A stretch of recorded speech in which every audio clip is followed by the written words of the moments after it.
ഞാൻ ഒരിക്കലും ഒരു വീട്ടിൽ ചെന്നപ്പോൾ ഒരു ചെറിയ ഒരു 100 സ്ക്വയർ ഫീറ്റ് അങ്ങാണ്ടേ ഉള്ളൂ ആ വീട്, ഒരു 4 പെൺമക്കളും ഒക്കെ ഉള്ള വീടാണ്. അപ്പം ഞാൻ കരുതി ഞാനൊരു 15,000 രൂപ അവിടെ കൊടുത്തു. അപ്പം ഞാൻ വിചാരിച്ചു ഇതുകൊണ്ട് ഇവർക്ക് എന്തായാലും രക്ഷപ്പെടാൻ പറ്റുന്നില്ല. ആദ്യമായിട്ട് ഞാൻ കരുതി എന്നാൽ ഒരു കാര്യം ചെയ്യാം, ഇപ്പോൾ ഇതേ ചിന്ത ആരെങ്കിലും സഹായിക്കാം, കുറച്ച് പേര് സഹായിക്കുന്നെങ്കിൽ ഇവർ രക്ഷപ്പെട്ടോട്ടെ എന്നുള്ള ധാരണയിൽ എനിക്ക് ബിഗ് ബോസ് കഴിഞ്ഞിറങ്ങി എനിക്ക് റീച്ചിൻ്റെ ഇതിൻ്റെ ആവശ്യമൊന്നുമില്ല. ബിഗ് ബോസ് കഴിഞ്ഞിറങ്ങിയ ഒരു സമയത്താണ് ഞാൻ ഇവരുടെ കാര്യം എൻ്റെ ഫേസ്ബുക്ക് വഴി ഇങ്ങനെ പറഞ്ഞു. എന്നിട്ട് ഞാനൊരു 5 ദിവസം കഴിഞ്ഞപ്പോൾ ഞാൻ ഇവരുടെ അടുത്ത് പറഞ്ഞു, എൻ്റെ മാനേജർ പയ്യൻ പോയിട്ട് അന്വേഷിച്ചിട്ട് പറഞ്ഞു, ഞാൻ ഇങ്ങനെ വിട്ട് അന്വേഷിച്ചിട്ട് ഞാൻ പറഞ്ഞു എത്ര രൂപ വന്നെന്ന് ചോദിക്കണേ. കാര്യം ഒരാൾ എന്നോട് ചോദിക്കും എത്ര രൂപ വന്നു. അപ്പം കാരണം നമ്മൾ സമൂഹത്തോട് പറഞ്ഞതാണ്. ഇവർക്ക് ബാങ്കിലെ പൈസ പറയാൻ ബുദ്ധിമുട്ട്, ഇവർ പറയുന്നില്ല. അങ്ങനെ ഞാൻ ഇവരെ ഡയറക്റ്റ് വിളിച്ചിട്ട് ഇവരോട് സംസാരിക്കുക. അത് ഞാൻ ഇന്ന് ഇച്ചിരി തിരക്കില്ല, അപ്പോഴത്തേക്ക് സ്വഭാവം ടോണൊക്കെ മാറി. നാളെ എന്നെ ഒന്ന് വിളിക്കൂ. ഞാൻ പിറ്റേന്ന് വിളിച്ചു, ഫോൺ എടുക്കുന്നു, സഹായതൊക്കെ മാറി. നാളെ ഒന്ന് വിളിക്കാൻ. ഞാൻ പറഞ്ഞു ചേച്ചി ഞാനിത് സോഷ്യൽ മീഡിയ വഴി പറഞ്ഞേക്കുന്നുണ്ട്, ആൾക്കാരിനെ ആരെങ്കിലും എനിക്കാണെന്നുണ്ടെങ്കിൽ ഈ പറയുന്ന തട്ടിപ്പ് പരിപാടി കൊണ്ട് ഒട്ടും വർക്കുമല്ല. അപ്പം അഥവാ ചോദിച്ചാൽ കൃത്യമായിട്ട് പറഞ്ഞങ്ങ് അവസാനിപ്പിക്കുകയല്ല, ഈ കുടുംബത്തിന് ഇത്ര രൂപ കിട്ടി, നന്ദി, ഇനി ആരും പൈസ അയച്ചിട്ടുണ്ട്, നമ്മൾ ആ അക്കൗണ്ട് അങ്ങ് ക്ലോസ് ചെയ്തു എന്നങ്ങ് പറഞ്ഞ് അവസാനിപ്പിക്കുക. അവിടുത്തെ പഞ്ചായത്ത് മെമ്പറേയും വിളിച്ചു കൊണ്ടുവന്ന് അങ്ങ് ക്ലോസ് ചെയ്ത് ആ ചിന്ത. എന്നെ നാളെ ഒന്ന് വിളിക്കും. ഞാൻ പിറ്റേന്ന് വരെ വിളിച്ചു, ഫോൺ എടുക്കുന്നില്ല. ഞാൻ അവസാനം ഇവരുടെ ബാങ്ക് ഡീറ്റെയിൽസ് എടുത്ത് ബാങ്കിൽ ഡയറക്റ്റ് കോൺടാക്ട് ചെയ്തു. അപ്പോൾ ഇവർക്ക് correct exact amount bank managers നമ്മോട് പറയില്ല.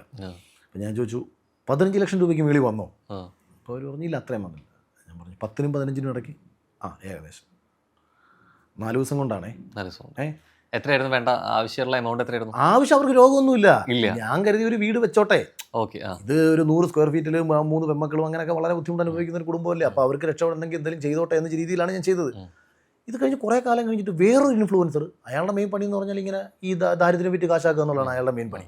അയാൾ ഇതേ വീട്ടിൽ പോയി വീഡിയോ ചെയ്തേക്കുന്നു, അതിന് ഇൻസ്റ്റാഗ്രാമിൽ മില്യൺസ് വ്യൂസും ഉണ്ട്. അപ്പം ഇങ്ങനെയുള്ള ഫ്രോഡുകൾ നമുക്കിടയിലുണ്ട്. ഇതൊക്കെ തെറ്റിദ്ധരിക്കപ്പെടുന്ന ആരാ? ഒരാളുടെ ദയനീയത കണ്ട് പൈസ ഇട്ട് കൊടുക്കുന്ന പാവങ്ങളാണ്. അതാണ് നമ്മുടെ പ്രശ്നം. ഇതിൻ്റെ ഇടയിൽ ഒരുപാട് ആൾക്കാരെ ആരും അറിയാതെ സഹായിക്കുന്ന നിരവധി മനുഷ്യരുണ്ട്.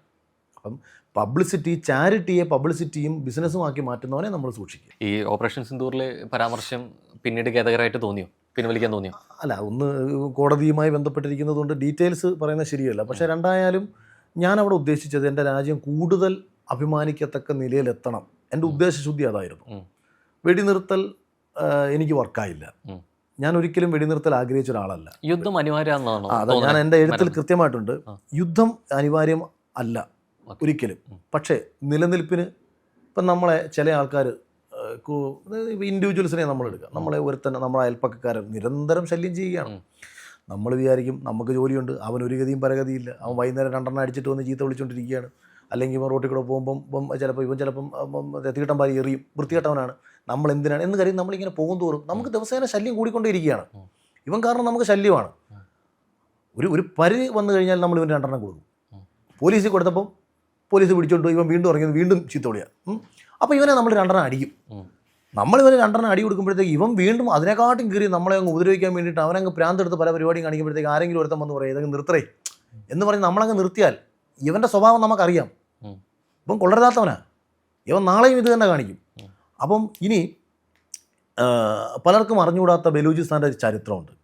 ഞാൻ ബലൂചിസ്ഥാൻ്റെ ഒരു ചരിത്രം പഠിച്ചതുകൊണ്ടും ബലൂചിസ്ഥാൻ നിവാസികളോട് പൂർണ്ണമായും ഞാൻ യോജിച്ച് നിൽക്കുന്ന ഒരാളായതുകൊണ്ടും പാകിസ്ഥാൻ എന്ന് പറയുന്ന ഈ വൃത്തികെട്ട രാഷ്ട്രം ബലൂചിസ്ഥാൻ ജനതയോട് 1948 മുതൽ കാണിച്ചുകൊണ്ടിരിക്കുന്ന തെമ്മാടിത്തരങ്ങളും വായിച്ചറിഞ്ഞ ഒരാളെന്ന നിലയിലാണ് ഇന്ത്യ ബലൂചിസ്ഥാനെ സഹായിക്കണം, ബലൂചിസ്ഥാനെ മോചിപ്പിക്കണം എന്ന് ഞാൻ ആഗ്രഹിക്കുന്നത്. അപ്പോൾ ഈ ഒരു സാഹചര്യത്തിൽ അത് സംഭവിക്കുമായിരുന്നു എന്ന് ഞാനും ചിന്തിച്ചു. അത് സംഭവിക്കാത്തതിലുള്ള നിരാശ. അപ്പോൾ അങ്ങനെയൊക്കെ ചെയ്താൽ നമുക്ക് പവർ ഭയങ്കരമാണേ. നമ്മൾ ആക്ച്വലി ലോകത്ത് 8-9 രാജ്യങ്ങളേ ഉള്ളൂ ആണവായുധം കയ്യിലുള്ളവർ.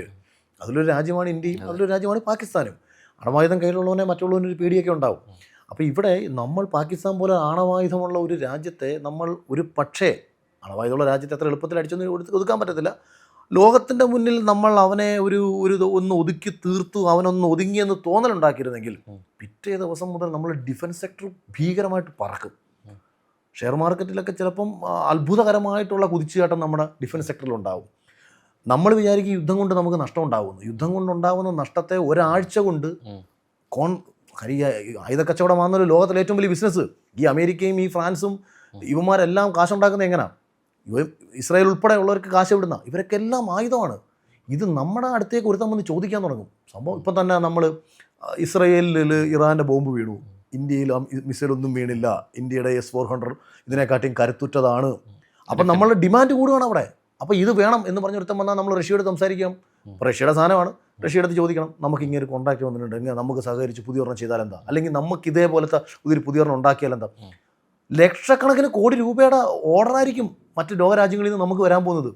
ഇങ്ങനെ നമ്മുടെ രാജ്യം പറക്കും.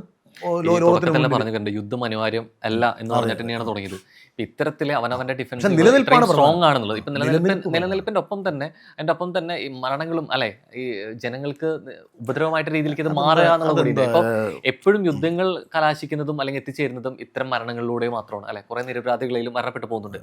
ഈ യുദ്ധം അനിവാര്യമാണ് എന്ന് പറയുമ്പോഴും അല്ലെങ്കിൽ അല്ല എന്ന് പറയുമ്പോഴും രണ്ട് വശങ്ങളുണ്ട് ഇതിന് അല്ലെ. കൃത്യമായിട്ട് ഡിഫെൻഡ് ചെയ്യേണ്ടതുണ്ട്. നേരത്തെ പറഞ്ഞ തുടക്കത്തിൽ ഉപമ പറഞ്ഞ പോലെ തോണ്ടിയാൽ അല്ലെങ്കിൽ ചൊറിഞ്ഞാൽ മാന്തുക തന്നെ ചെയ്യുമെന്നുള്ള പറഞ്ഞ രീതിയിലേക്കാണ് തുടങ്ങി വെച്ചത് മലർ. അപ്പം അത്തരത്തിലെ എത്രത്തോളം ഒരു ഓപ്പറേഷൻ സിന്ദൂർ വിജയിച്ച് അല്ലെങ്കിൽ അത്തരത്തിലൊരു വെടിനിർത്തലിനെ പ്രഖ്യാപിക്കുന്ന ഒരു സ്റ്റേറ്റ്മെന്റ് നിൽക്കുമ്പോഴും ഡോമിനേറ്റ് ചെയ്തിരുന്നത് ഇന്ത്യ തന്നെയായിരുന്നു അല്ലെ. 100% ആണ്.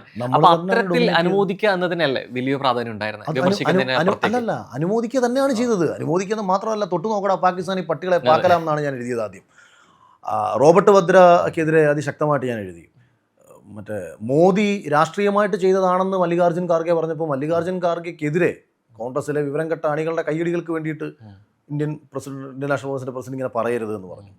പിന്നെയും ഞാൻ എഴുതിയിട്ടുണ്ടല്ലോ, ഈ പഹൽഗാമിലെ ആക്രമണം രാഷ്ട്രീയ പ്രേരിതമാണെന്നും ഭാവിയിലെ നേട്ടത്തിന് വേണ്ടിയിട്ട് BJP ആസൂത്രണം ചെയ്തതെന്നുള്ള രീതിയിലുള്ള ആരോപണങ്ങൾ ഇവർ ഉന്നയിച്ചപ്പോഴും ഞാൻ പറഞ്ഞു, ഇന്ത്യയിലെ 2 പ്രധാനമന്ത്രിമാർ കൊല്ലപ്പെട്ടത് കോൺഗ്രസിൻ്റെ നേട്ടത്തിന് വേണ്ടിയിട്ടാണെന്ന് ആരെങ്കിലും മറുചോദ്യം ചോദിച്ചാൽ എന്തുത്തരം പറയും. അതുകൊണ്ട് ഇത്തരം മര്യാദഘട്ട സംസാരങ്ങൾ സംസാരിക്കരുത്. അതുകൊണ്ട് എല്ലാ അർത്ഥത്തിലും ഞാനൊരു കമ്മ്യൂണിസ്റ്റ് വിരുദ്ധനാണ്. കമ്മ്യൂണിസ്റ്റ് വിരുദ്ധന് രാജ്യസ്നേഹി ആവാനേ പറ്റൂ. കമ്മ്യൂണിസ്റ്റുകാരന് രാജ്യസ്നേഹി ആവാൻ പറ്റില്ല.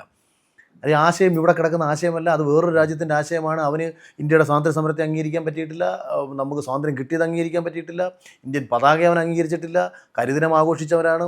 കാലങ്ങൾക്ക് എത്രയോ വർഷങ്ങൾ കഴിഞ്ഞിട്ടാണ് CPM-ൻ്റെ പാർട്ടി ഓഫീസിൽ ഇന്ത്യയുടെ കൊടി ഉയർന്നിട്ടുള്ളത്.